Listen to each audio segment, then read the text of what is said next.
বৃহস্পতিবার বাংলা ব্লকেট কর্মসূচি চলাকালে আন্দোলনকারীদের ওপর হামলার প্রতিবাদে বিক্ষোভ সমাবেশ। শুক্রবার বিকেল 4:30টার পর থেকে ঢাকা বিশ্ববিদ্যালয়ের কেন্দ্রীয় লাইব্রেরির সামনে জড়ো হতে থাকেন কোটা সংস্কারের দাবিতে আন্দোলনরত শিক্ষার্থীরা।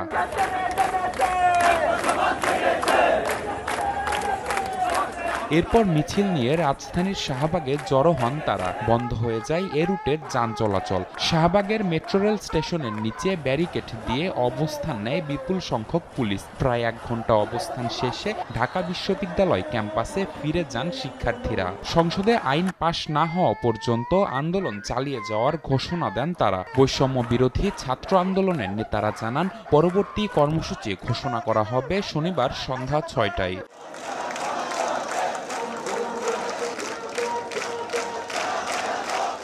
ঢাকার বাইরে চট্টগ্রাম বিশ্ববিদ্যালয়ের শিক্ষার্থীরা 16 শহর রেল স্টেশনে অবস্থান নেন। এরপর তারা বিক্ষোভ মিছিল নিয়ে নগরীর 2 নম্বর গেটে অবস্থান নেন। বিক্ষোভ সমাবেশে যোগ দেন নগরীর বিভিন্ন কলেজের শিক্ষার্থীরা।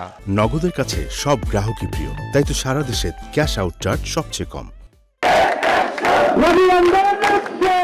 বাংলা ব্লকেটে হামলার প্রতিবাদে রাজশাহী বিশ্ববিদ্যালয়ের ক্যাম্পাস থেকেও বিক্ষোভ মিছিল বের করেন শিক্ষার্থীরা। এরপর বিশ্ববিদ্যালয় সংলগ্ন স্টেশন বাজার রেল লাইন অবরোধ করেন। শুধু পিছিয়ে পড়া জনগোষ্ঠীর জন্য কোটা রেখে বাকি সব বাতিলের দাবি জানান তারা।